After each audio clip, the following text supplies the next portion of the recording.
Doctor Shailendra ಬೆಲ್ದಾರೆ. ಅಧ್ಯಕ್ಷರೇ, ನಾನು ಅಧ್ಯಕ್ಷರೇ, ಚುಕ್ಕೆ ಗುರುತಿನ ಸಂಖ್ಯೆ 2037 ಮಾನ್ಯ ನೀರಾವರಿ ಸಚಿವರಿಗೆ ಕೇಳಕ್ಕೆ ಇಚ್ಛೆಪಡ್ತೀನಿ ತಮ್ಮ ಮೂಲಕ. ಮಾನ್ಯ ಅಧ್ಯಕ್ಷರೇ, ಉತ್ತರವನ್ನು ಒದಗಿಸರ ಅಧ್ಯಕ್ಷರೇ. ಯಾಕಂದ್ರೆ ಬೀದರ್ ಜಿಲ್ಲೆಯ ಕಾರಂಜ ನೀರಾವರಿ ಯೋಜನೆ ಭಾರಿ ಬೆಲೆ ಬಾಳುವ ಫಲವತ್ತಾದ ಭೂಮಿಯನ್ನು ಮಾನ್ಯ ಕಾರಂಜದಲ್ಲಿರುವ 24,000 ಎಕರೆ ಜಮೀನನ್ನು ನೀರಾವರಿ ಇಲಾಖೆಗೆ ಕೊಟ್ಟಿತ್ತು ಅಧ್ಯಕ್ಷರೇ.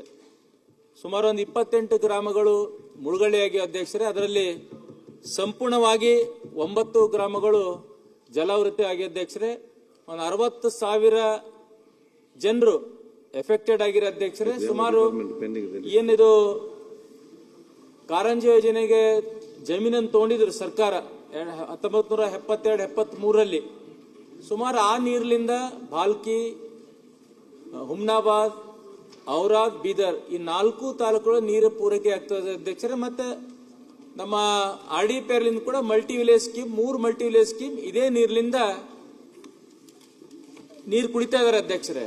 ಬಟ್ ಅವರು ಬೇಡಿಕೆ ಕಳೆದ 2024 ಡಿಸೆಂಬರ್ ಅಲ್ಲಿ ಅಹೋರಾತ್ರಿ ಧರಣಿ ಸುಮಾರು 2 ವರ್ಷ ಅಂದ್ರೆ 890 ದಿನ ಅಹೋರಾತ್ರಿ ಧರಣಿ ಕೂತಿರಿ ಉಸ್ತುವಾರಿ ಸಚಿವರ ಕಚೇರಿ ಎದುರುಗಡೆ. ತಾವೇ ವಿಷ ತಗೊಂಡಿದಾಗ ಡಿಸೆಂಬರ್ 24 ಅಲ್ಲಿ ನನ್ನ 0 ವರ್ಷದಲ್ಲಿ ಅವಕಾಶ ಕೊಟ್ಟಿದ್ರು ಅಧ್ಯಕ್ಷರೇ. ಅವಕಾಶ ಕೊಟ್ಟಿದ್ದಕ್ಕೆ ಮಾನ್ಯ ಉಪಮುಖ್ಯಮಂತ್ರಿ, ಮುಖ್ಯಮಂತ್ರಿಗಳು ಜಿಲ್ಲೆ ಎಲ್ಲಾ 2 ಸಚಿವರಿಗೆ ಎಲ್ಲಾ ಪಕ್ಷಾತೀತವಾಗಿ ಎಲ್ಲರಿಗೆ ಕರೆದು ಒಂದು ಕಮಿಟಿ ರಚನೆ ಮಾಡಿದ್ರು. ಶೈಲೇಂದ್ರ ಉತ್ತರಲ್ಲಿ ಏನಿದೆ ಕ್ವಶನ್ ಕೇಳಿ, ಮತ್ತೆ ಇನ್ನು ಬಜೆಟ್ ಅಲ್ಲಿ ಮಾತಾಡ್ಲಿಕ್ಕಿದೆ. ಕಾಲಿಂಗ್ ಆ ಒಂದು ಕಮಿಟಿ ರಚನೆ ಆಗಿತ್ತು ಅಧ್ಯಕ್ಷರೇ ಏಪ್ರಿಲ್ 2025 ಅದು ಇದರಲ್ಲಿ ಉತ್ತರದಲ್ಲಿ ಕೊಟ್ಟಿದ್ದಾರೆ 13/11/2020 ವರದಿ ನೀಡಿರ್ತಾರೆ ಅಂತ. ಆ ವರದಿಯಲ್ಲಿ ಏನಿದೆ ಅಂತ ಮಾನ್ಯ ಸಚಿವರಿಗೆ ತಮ್ಮ ಮೂಲಕ ನಾನು ಕೇಳಕ್ಕೆ ಇಚ್ಛಪಡ್ತೀನಿ ಅಧ್ಯಕ್ಷ. ಮಾನ್ಯ ಅಧ್ಯಕ್ಷರೇ, ಈ ಕಾರಂಜ ಮುಳುಗಡೆ ಸಂತ್ರಸ್ತರ ಬೇಡಿಕೆಗಳ ಬಗ್ಗೆ 2014 ಒಂದು ಅಡಿಷನಲ್ ಚೀಫ್ ಸೆಕ್ರೆಟರಿಯ ರಿಪೋರ್ಟ್ ಮೇರೆಗೆ ಅವರ ಬೇಡಿಕೆಗಳನ್ನು ತಿರಸ್ಕಾರ ಆಗಿತ್ತು. ಯಾಕಂದರೆ ಆಗಲೇ ನಾವು ಅವರಿಗೆ ಏನು ಪರಿಹಾರ ಕೊಡಬೇಕಾಗಿತ್ತು ಕಾನೂನು ಪ್ರಕಾರವನ್ನು ನೀಡಿದ್ವಿ. ಆದರೂ ಕೂಡ ನಮ್ಮ ಜನರು ಪ್ರತಿಭಟನೆ ಮಾಡ್ತಾ ಇದ್ರು. ಅದಾದಮೇಲೆ 2024 ಡಾಕ್ಟರ್ ಶೈಲೇಂದ್ರ ಅವರು ಇದನ್ನು ಪ್ರಸ್ತಾಪ ಮಾಡಿದಾಗ ಅವರ ಒಂದು ಮನವಿಗೆ ಮಾನ್ಯ ಮುಖ್ಯಮಂತ್ರಿಗಳು, ಉಪಮುಖ್ಯಮಂತ್ರಿಗಳು ಬೆಳಗಾವಿನಲ್ಲಿ ಒಂದು ಸಭೆ ಕರೆಸಿದ್ರು.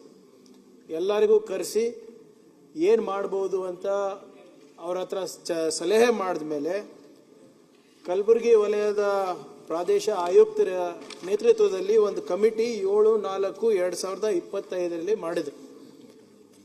ಆಯುಕ್ತರು ರೀಜನಲ್ ಕಮಿಷನರ್ ಅವರು 13/11/2025 ಒಂದು ರಿಪೋರ್ಟ್ ಅನ್ನು ಸಬ್ಮಿಟ್ ಮಾಡಿದ್ದಾರೆ.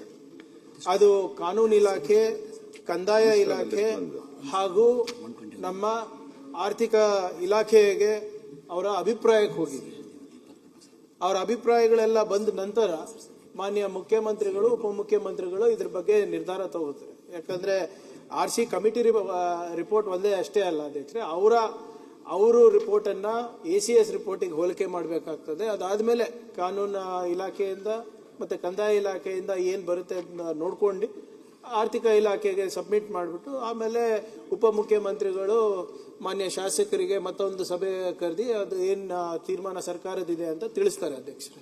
ಮಾನ್ಯ ಅಧ್ಯಕ್ಷರೇ, 2004-5 ಮಾನ್ಯ ಧರಮ್ ಸಿಂಗ್ ಅವರು ಮುಖ್ಯಮಂತ್ರಿ ಇದ್ದಾಗ ವಿಶೇಷ ಪ್ಯಾಕೇಜ್ ಮಾಡಬೇಕಂತ ಹೈಪವರ್ ಕಮಿಟಿ ರಚನೆ ಆಗಿತ್ತು ಅಧ್ಯಕ್ಷರೇ.